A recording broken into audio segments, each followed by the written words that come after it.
Alright, so we're back. We're on page 48 to do buckwheat and tomato salad. But, as per usual, there's going to be a little bit of a twist. I'm going to show you how I prepare buckwheat once it's cooked. Once again, cook it exactly as I've outlined on page 48, and you'll be in good stead. It won't screw up. If it does, once again, we'll do a one-on-one tutorial and we'll hack why it didn't work. I'm going to show you how I prepare it.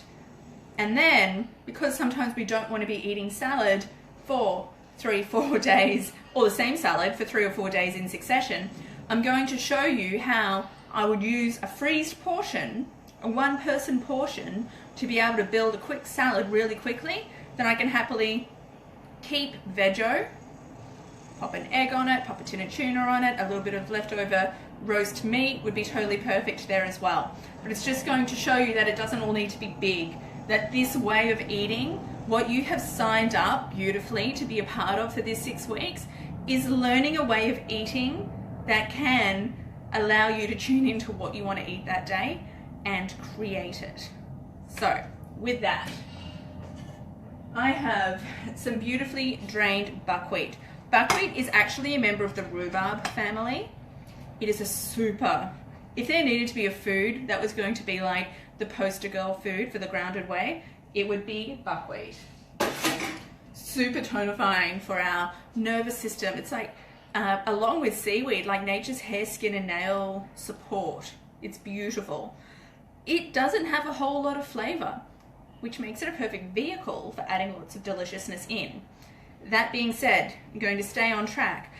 When I've cooked up a portion of buckwheat, I like to add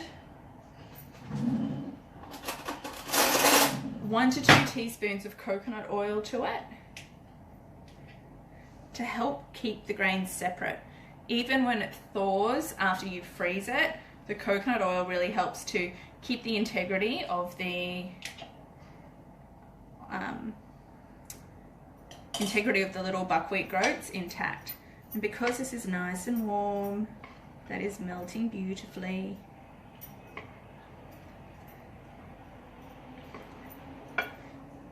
You can season it at this point as well if you're going to remember that it's seasoned. If not, do it whenever you're using it so that you don't end up doubling up. Buckwheat will just keep absorbing flavor. It needs to be redressed, which is probably why the quinoa salad is better if you're going to keep it. It doesn't just keep taking. And this one's great to be able to make fresh, to be able to eat it. Either through taking a freezer baggie out and building a salad, or through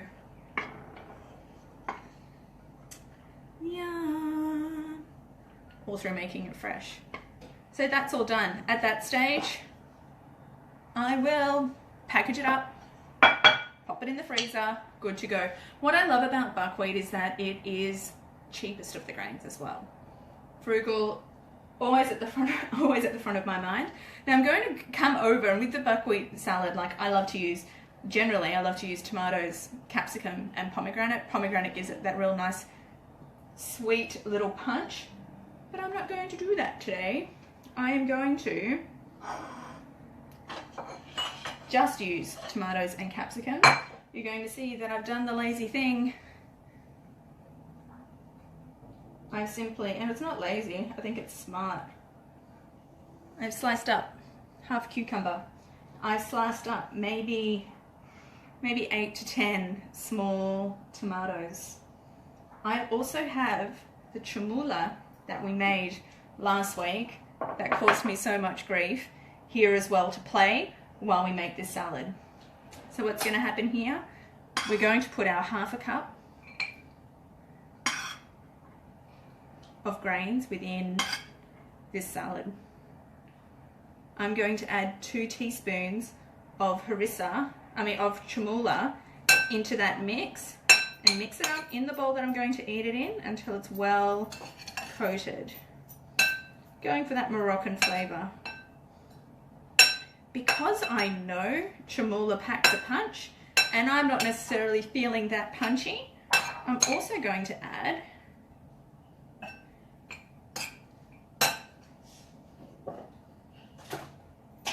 tablespoon of hummus. Chermoula in the hummus with a plate of veggies is pretty bloody amazing. Tossing it through roast veg that has just come out of the oven, just amazing. A tablespoon. The legumes that are in there are going to help to complete the protein that is in the buckwheat as well. And it starts to make a really satisfying kind of sludge, to which I will happily add my tomatoes and my cucumbers and some shallots.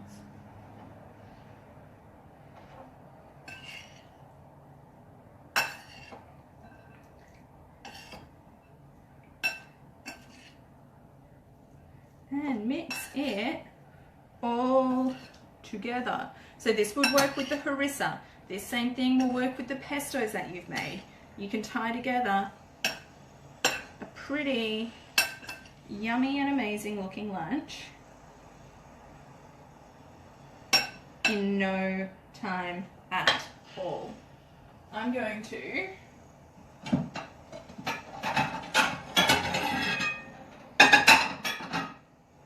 because I want you to see it looking pretty, I'm going to pop that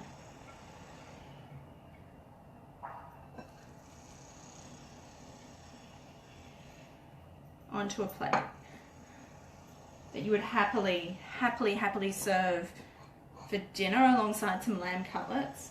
It's a complete protein as it is, which is pretty amazing. But you've been able to take one recipe and start to lean into using it slightly differently for yummy, flavorful outcomes. And put some seeds on top for a little bit of crunch.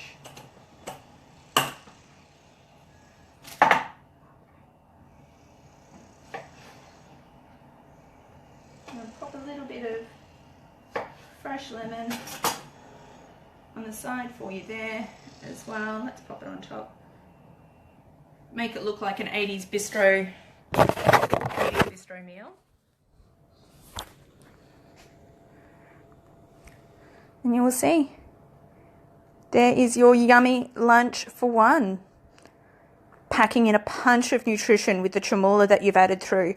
Complete proteins by having the buckwheat there alongside the hummus that we've put in there as well. Packs a punch for your digestive system with all of those herbs and a whole bunch of freshness too. Alright guys, I'll see you back here shortly for our next recipe.